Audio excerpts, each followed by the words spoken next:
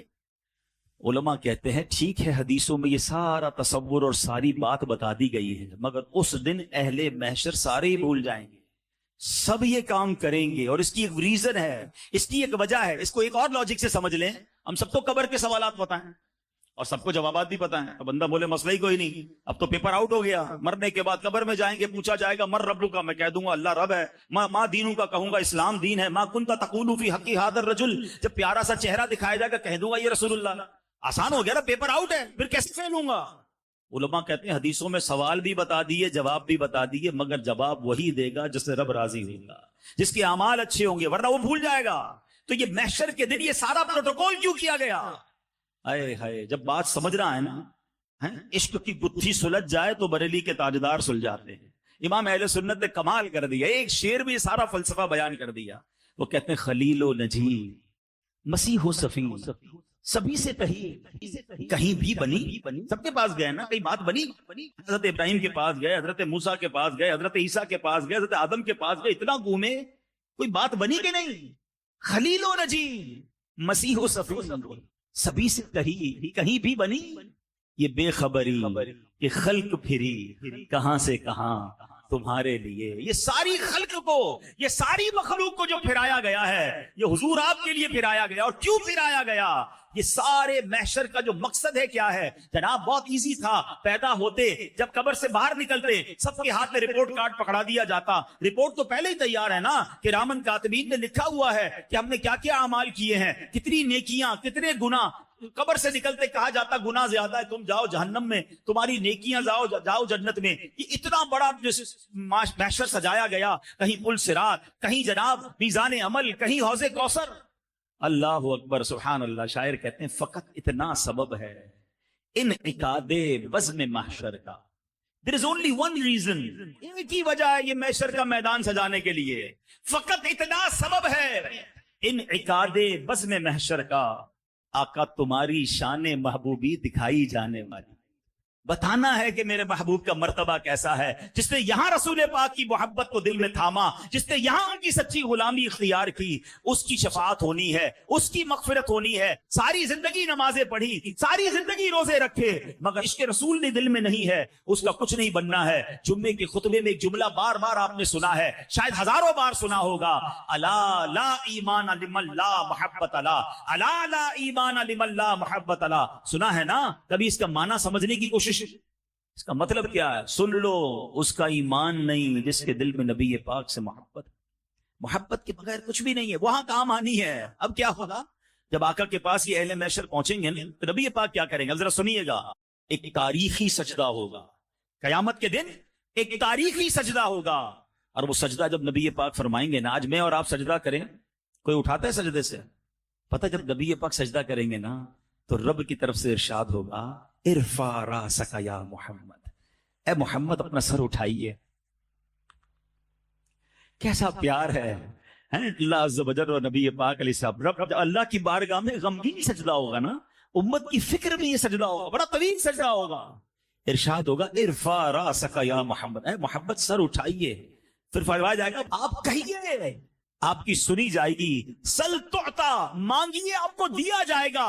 اشفا کشفا, آپ شفاعت کیجئے, آپ کی شفاعت قبول کی جائے گی.